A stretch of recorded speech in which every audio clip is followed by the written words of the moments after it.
memperlihatkan seorang wanita dengan latar kota Temanggung tahun 1993. Sang wanita yang merupakan seorang ibu bernama Ratna meminta putrinya yang berumur 8 tahun bernama Neta untuk menjaga adik laki-lakinya yang masih bayi yang berada dalam ayunan. Sementara Ratna pergi mencari keberadaan suaminya yang bernama Jamal. Sebelumnya, sang ibu berpesan agar jika terjadi sesuatu, maka Neta diminta untuk berusaha tidak terlihat dan tidak melihat apapun yang nantinya akan muncul. Ratna pun pergi mencari suaminya yang bernama Jamal, yang ternyata sedang melakukan pemasangan susu dengan seorang dukun bernama Atmo. Sementara Neta yang diminta untuk tinggal di rumah dan menjaga adik bayinya memutuskan untuk pergi keluar mencari ibunya dan meninggalkan adik bayinya seorang diri di rumah karena tidak tahan melihat adik bayinya yang terus menangis dan tak mau diam. Ratna yang telah bertemu Jamal tampak marah karena Jamal melakukan hal-hal yang berhubungan dengan setan. Seiring dengan Neta yang mencari ibunya, samar-samar terdengar suara gema yang diyakini oleh Esti yang merupakan keponakan dari dukun Atmo dan Jamal sebagai suara kehadiran lampor atau keranda terbang, yaitu sosok hantu yang muncul ketika orang-orang di sebuah desa ada yang melakukan tindakan kejahatan. Lampor akan muncul untuk mengambil nyawa-nyawa manusia yang diinginkannya. Esti dan Jamal pun meminta Ratna untuk masuk. Namun Ratna menolak karena ia mendengar kehadiran Neta yang mencarinya. Karena menolak, Ratna tiba-tiba terjatuh dan pingsan. Langsung digendong masuk ke rumah oleh Jamal. Sementara itu, Neta justru berlari ketakutan karena telah melihat kedatangan keranda terbang yang mengejarnya. Saat Neta telah sampai di rumah, keranda terbang dan sosok hantu lapor pun muncul di hadapannya. Neta yang ketakutan memutuskan untuk bersembunyi di bawah kolong tempat tidur dan berusaha tidak melihat kehadiran hantu lampor.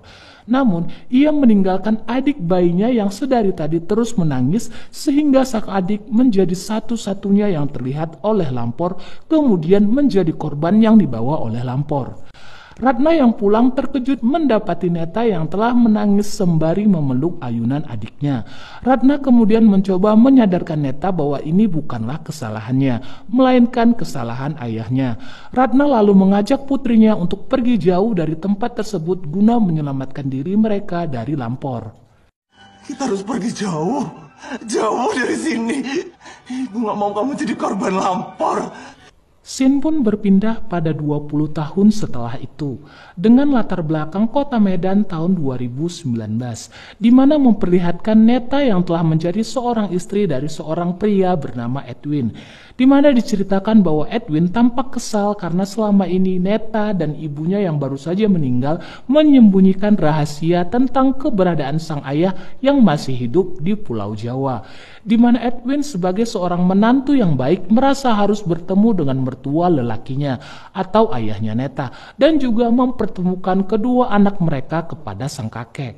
Sementara itu, di sisi lain, lampor yang telah lama menghilang kini kembali muncul di kota Temanggung dan memangsa seorang pria. Esok paginya, Edwin dan Neta serta kedua anaknya, Adam dan Sekar, melakukan perjalanan menuju Tumanggung. Mereka dijemput oleh salah satu saudara yang bernama Yoyo. Sementara Edwin yang terus-menerus ditelepon dari pihak kantornya di mana ia terlilit hutang. Selama perjalanan kembali ke kampung halamannya, Neta justru tampak begitu cemas dan murung akan sesuatu hal. Saat itu, Yoyo menceritakan bahwa ayah Neta yang bernama Jamal merupakan orang yang sukses dan kaya di kampung mereka. Yoyo juga menceritakan tentang lampor keranda terbang yang menjadi hal paling ditakuti di kampung tersebut kepada Edwin dan kedua anaknya. Will, dicawil dan digowo, ditowel dan dibawa pergi, pasti ada yang hilang, Dam. Namun semula Edwin dan kedua anaknya percaya bahwa itu hanyalah sebuah mitos. Sebelum sampai di rumah yang dituju, kehadiran Neta justru disambut dengan tidak baik oleh warga desa, di mana Neta juga mendapatkan kabar bahwa ayahnya baru saja meninggal pagi tadi. Saat mereka tiba di rumah duka, Neta juga disambut dengan tatapan sinis dari warga desa yang hadir untuk takziah, di mana salah satunya menuduh kehadiran Neta sebagai penyebab kehadiran lampor dan menghilangnya suaminya. Di dalam rumah, Neta dan suaminya serta seluruh warga sedang menyaksikan sesuatu yang aneh di mana jasad Jamal yang telah meninggal sulit untuk dikafankan karena terus saja bergerak seolah-olah masih hidup. Namun kehadiran dukun Atmo yang melepaskan susuk di tubuh Jamal menjelaskan penyebab jenazah masih bergerak. Saat itu Nining yang merupakan pembantu keluarga ayahnya Ratna menjelaskan bahwa ayahnya telah menikah lagi dengan keponakan dukun Atmo yaitu Esti. Esti yang mengetahui kedatangan Neta lalu meminta Neta untuk mendekat dan mengatakan sesuatu kepada jenazah sang ayah yang masih terus saja bergerak meski semua susuk telah dikeluarkan dari jasadnya. Neta lalu menyampaikan sebuah pesan dari sang ibu sebelum meninggal dunia, bahwa sang ibu telah memaafkan semua kesalahan ayahnya. Mendengar hal itu, jasad Jamal akhirnya mendapatkan ketenangan. Neta lalu melihat seorang wanita muda yang bergaya nyentrik yang bernama Mita dan merupakan anak angkat dari ayah dan ibu tirinya yang ternyata tidak memiliki anak. Mita tampak menangis histeris melihat kematian ayahnya yang tiba-tiba itu. Saat prosesi pemakaman telah selesai, Edwin dan Neta sedikit panik karena kehilangan Sekar yang ternyata sedang berdiri agak jauh memandangi sebuah kuburan anak kecil. Sekar mengatakan ia diberitahu bahwa itu adalah kuburan Ridwan, adik ibunya yang meninggal waktu kecil. Saat Neta dan Edwin bertanya bagaimana Sekar mengetahui hal itu, jawaban Sekar yang mengatakan bahwa ia diberitahu oleh sang kakek membuat Neta dan Edwin terkejut. Saat kembali ke rumah duka, Yoyo memberitahu desas-desus yang terjadi di keluarga mendiang Jamal, bahwa ada yang mengatakan kalau ada hubungan perselingkuhan yang terjadi antara Esti, ibu tirinya Neta, dan ajudan setianya Jamal, yaitu Bimo.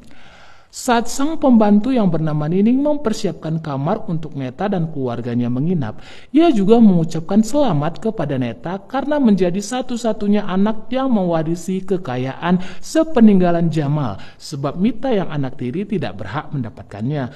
Nining juga menceritakan mengenai karakter Mita yang ternyata selama ini tidak akur dengan Esti, ibu tirinya. Sementara itu Yoyo yang meminta izin untuk pulang sebelumnya mengingatkan kembali tentang kehadiran Lampor kepada Edwin. Saat itu Yoyo menegaskan kepada Edwin untuk menjaga anak-anak dan tidak boleh keluar saat malam hari. Edwin yang tampak percaya tidak percaya dengan cerita Lampor lantas mencoba menggali informasi dari Yoyo tentang mengapa warga kampung menyalahkan kehadiran Neta sebagai penyebab munculnya Lampor kembali. Namun Yoyo menolak menceritakan dan mengatakan bahwa ia tidak tahu-menahu. Mita yang bertemu dengan Neta di dapur kemudian menceritakan tentang karakter Esti, sang ibu tirinya yang menurutnya seperti ular berkepala dua. Esti juga menceritakan bahwa banyak rahasia jahat yang disimpan oleh sang ibu tiri. Namun entah kenapa Mita tiba-tiba berhenti dan memilih untuk pergi tanpa menceritakan secara jelas hal-hal tersebut kepada Neta. Malam harinya, Esti yang didampingi oleh Bimo meminta Neta dan suaminya untuk tinggal beberapa hari di rumah tersebut. Di tengah perbincangan, tampak Mita yang melintas untuk pergi kemudian dihalangi oleh Esti. Namun karakter Mita yang berantakan membuat Esti membiarkan kepergian Mita karena menurutnya ia sudah lelah mengurus kenakalan Mita dari kecil. Karena itu, Esti juga meminta izin untuk lebih dulu beristirahat dengan sebelumnya meminta Bimo untuk menceritakan beberapa hal tentang Lampor. Dan saat itu Bimo hanya mengatakan dua pesan penting, yaitu jangan terlihat dan jangan melihat. Di dalam kamar, Esti yang memutuskan beristirahat dan memandangi foto suaminya tiba-tiba tersadar akan lemari kamarnya yang terbuka. Ia lalu memeriksa sesuatu hal yang ia yakini telah menghilang karena dicuri oleh Mita. Dan benar saja, ternyata Mita yang sebelumnya terlihat buru-buru pergi, ternyata telah mencuri sebuah sertifikat tanah dan uang milik ayah dan ibu tirinya. Sementara itu, Edwin yang sedang tertidur pulas tiba-tiba terjaga dan menyadari bahwa putranya Adam tidak ada di kamar. Saat mencari di luar kamar, Edwin menemukan Adam sedang bersembunyi sambil memainkan gadgetnya. Saat itu tiba-tiba saja jendela di hadapan mereka terbuka. Edwin yang mencoba memeriksa melalui pantulan kaca handphone melihat sebuah keranda terbang yang ia yakini adalah lampor. Edwin lalu bergegas memeluk Adam untuk bersembunyi agar mereka tidak terlihat dan tidak melihat kedatangan lampor. Seketika jendela kembali tertutup dengan keras dan lampor pun pergi. Ternyata kehadiran lampor juga dirasakan Mita dan Tony. Dengan penuh ketakutan, Mita lalu mengajak Tony untuk bersembunyi di sebuah gubuk tua di tengah rumpunan bambu. Namun Tony yang saat itu fokus pada sepeda motornya yang mogok dan tak percaya pada mitos lampor mengacuhkan ajakan Mita untuk bersembunyi. Dan hal itulah yang membuat Tony kemudian mendapatkan serangan dari lampor hingga membuatnya tewas dengan leher berlumuran darah. Mita yang melihat hal mengerikan tersebut dari dalam gubuk pun pingsan tak sadarkan diri. Pagi harinya, Adam dan Sekar terlihat sedang bermain layangan di padang rumput. Dari arah hutan, Sekar merasa ada sosok sang kakek yang memanggilnya. Adam yang tak menyadari bahwa Sekar telah berada jauh darinya, tiba-tiba mendengar teriakan Sekar karena Sekar melihat tubuh Mita yang tergeletak di tanah. Adam dan Sekar langsung memberitahukan itu pada ayah dan ibunya. Mita yang telah dibawa ke kamar oleh Edwin tiba-tiba berteriak kerasukan. Arwah yang merasukinya lalu mengatakan bahwa kehadiran lampor di desa tersebut karena kesalahan dan perbuatan oleh seseorang yang ia tunjuk saat itu. Lampor datang untuk yang berdosa. Aku tahu pendosanya siapa. Dia yang mengundang lampor ke sini. Sementara itu, Adam yang kembali ke padang rumput untuk mengambil layangannya yang ternyata putus tanpa sengaja menemukan sebuah kain yang terbungkus yang berisi jasad bayi yang digugurkan. Namun saat itu, kehadiran Bimo dan Nining yang mengagetkannya membuat bungkusan yang ia lihat mendadak hilang. Bimo dan Nining yang tiba dengan dukun Atmo di rumah lalu membawa Mita untuk diungsikan karena dikatakan bahwa orang yang telah terlihat oleh lampor dan selamat selanjutnya akan menjadi incaran lampor. Edwin yang semula menolak keputusan tersebut karena tidak tega kepada Mita harus berakhir dengan mengalah karena dijelaskan bahwa adanya Mita di rumah tersebut akan membahayakan seisi rumah. Malam harinya, Edwin yang tidak ingin Neta merasa bersalah sebagai orang yang menjadi penyebab hadirnya lampor, memutuskan untuk menyelamatkan Mita dan menggali informasi. Sebab Edwin tidak yakin bahwa Neta yang pergi dari kampung itu saat masih kecil dan berusia 8 tahun adalah pusat dari kesalahan yang membuat lampor kembali hadir seperti yang dituduhkan oleh semua orang. Di dalam gubuk tempat Mita diasingkan, Edwin bertemu dengan Yoyo yang ternyata telah lebih dulu melihat keberadaan Mita di tempat tersebut. Kehadiran lampor saat itu membuat Yoyo dan Edwin cepat-cepat bersembunyi. Sebelumnya, Edwin yang telah bertemu dengan Mita yang dalam kondisi setengah sadar kemudian mendapatkan penjelasan dari Mita bahwa Mita yang mengetahui Esti, sang ibu tiri berselingkuh dengan Bimo, menduga bahwa kematian Jamal ayahnya adalah ulah dari Esti dan Bimo yang tidak ingin diketahui lantas membunuh Jamal. Lampor yang dengan cepat masuk ke dalam tempat persembunyian mereka saat itu memilih untuk membawa Mita. Edwin yang kembali ke rumah dengan selamat lalu memberitahukan kepada Neta apa yang dia dengar melalui Mita tentang kematian ayahnya yang merupakan perbuatan sang ibu tiri dan selingkuhannya, membuat Neta sangat terkejut. Saat itu Sekar yang muncul dengan wajah panik membuat Edwin akhirnya juga mengetahui bahwa putranya Adam telah menghilang. Sampai pagi harinya, Edwin terus mencari Adam kemana-mana, namun tidak kunjung ditemukan.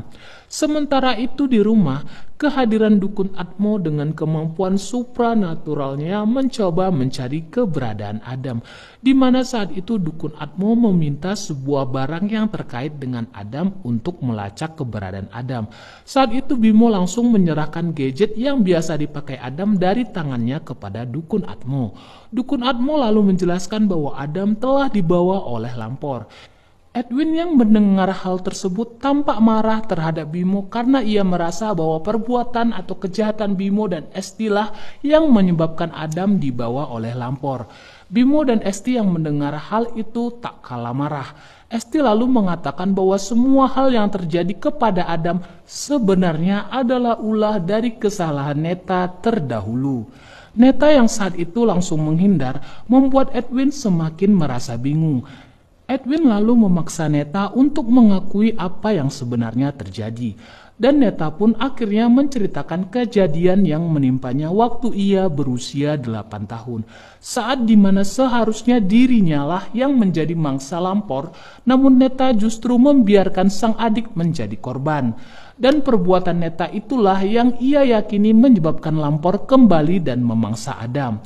Edwin pun tampak kecewa dan marah pada Neta karena telah menyembunyikan hal itu dari Edwin selama ini. Edwin bersama dengan Yoyo lalu memutuskan untuk mencari tempat di mana Lampor diyakini bersemayam demi menemukan Adam. Neta yang merasa sangat sedih kemudian ditenangkan oleh Sekar yang menyampaikan pesan sang kakek bahwa Neta harus kuat demi kedua anaknya. Neta yang heran terhadap ucapan Sekar lalu bertanya apa saja yang disampaikan sang kakek. Sekar pun menceritakan bahwa arwah sang kakek sering menemuinya dan mengatakan bahwa salah satu di antara Sekar ataupun Adam akan ada yang dibawa Lampor. Mendengar hal tersebut, Neta lalu pergi mengunjungi makam sang ayah. Saat itu Neta tampak bergumam dan berkeluh kesah di depan makam ayahnya tentang perilaku sang ayah selama ini yang menurutnya tidak menyayanginya karena menyebabkan semua hal ini terjadi padanya. Saat itu ibu tirinya Esti tiba-tiba muncul dan menyangkal ucapan Neta. Esti yang saat itu membawa sebuah sertifikat tanah menyerahkan kepada Neta. Esti lalu menceritakan bahwa betapa selama ini ayahnya sangat menyayanginya dan menunggu kepulangannya. Bahkan meskipun telah menikah dengan Esti, sang ayah selama ini sangat mencintai ibunya Neta. Lalu ucapan Esti dihentikan Neta dengan tuduhan perselingkuhan dan pembunuhan terhadap ayahnya seperti yang diucapkan Mita. Esti yang mendengar hal itu membenarkan bahwa ia memang memiliki hubungan spesial dengan Bimo dan itu telah diketahui bahkan diizinkan oleh Jamal ayahnya Neta.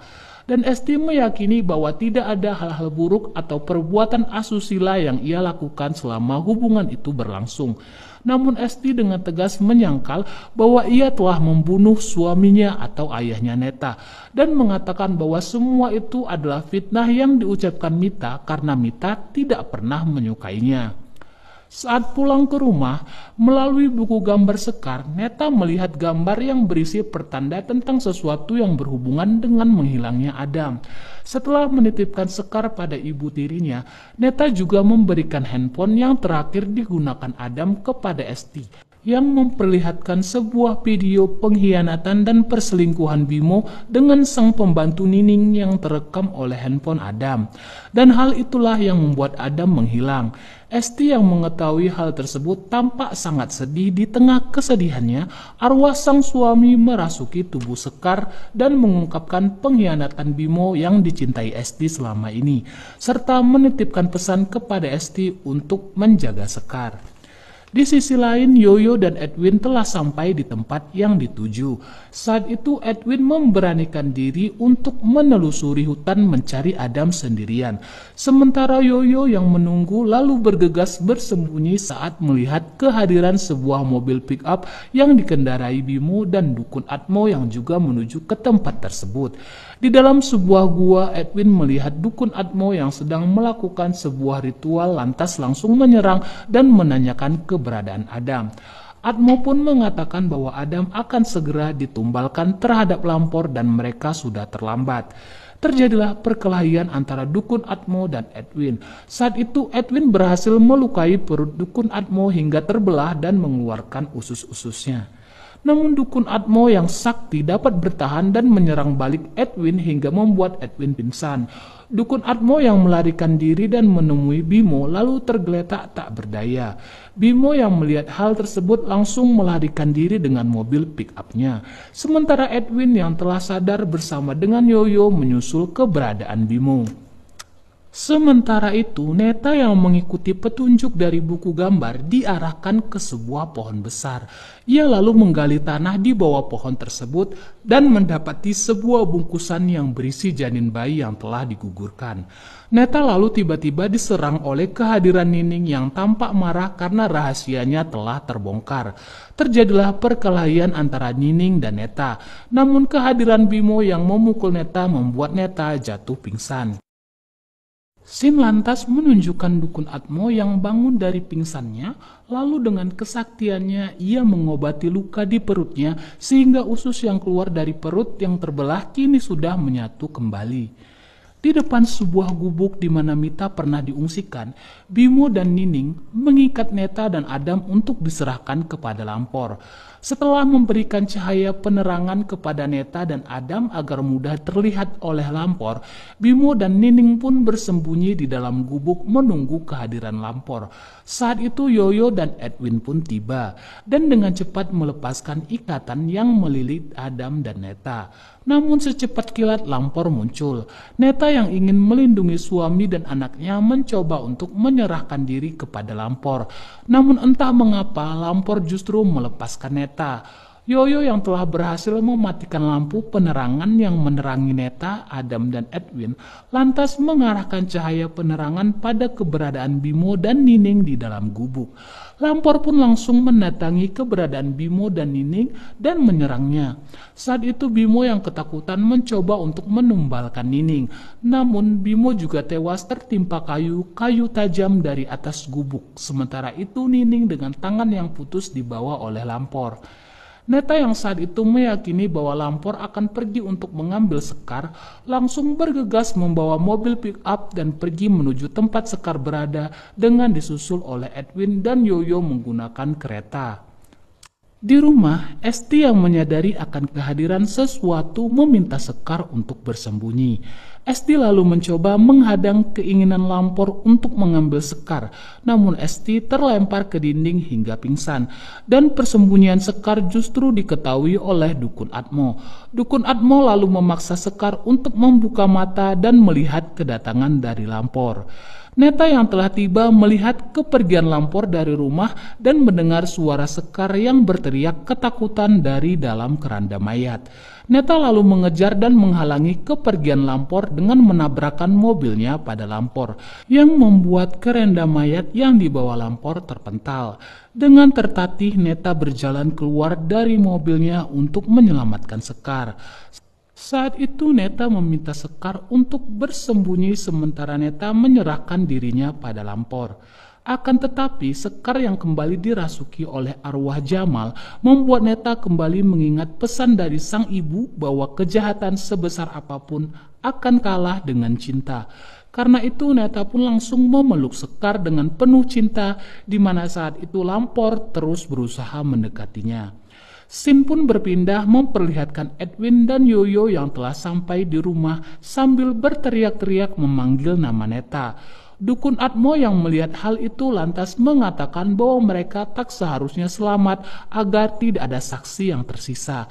Di mana Dukun Atmo juga mengatakan bahwa semua ini terjadi karena keinginan Bimo dan Nining dalam menguasai harta mendiang Jamal melalui istrinya Esti, dan rencana Atmo untuk menumbalkan Neta kepada Lampor agar Atmo dapat menjadi dukun sakti dan tak terkalahkan yang dapat mengendalikan Lampor. Namun di akhir ucapan dan gema tawanya, Atmo tak menyadari kehadiran Lampor di belakangnya yang tampak ingin memangsanya. Dengan cepat kuku-kuku jari Lampor yang panjang dan tajam menusuk ke dalam wajah Atmo. Atmo pun akhirnya dibawa oleh Lampor. Sementara itu Edwin, Adam, dan Yoyo terus berusaha untuk tidak melihat. Saat itu Adam telah melihat kedatangan Neta dan Sekar. Edwin dan Adam langsung bergegas berlari dan memeluk Neta dan Sekar. Edwin pun sangat bersyukur atas keselamatan istri dan kedua anaknya. Ya,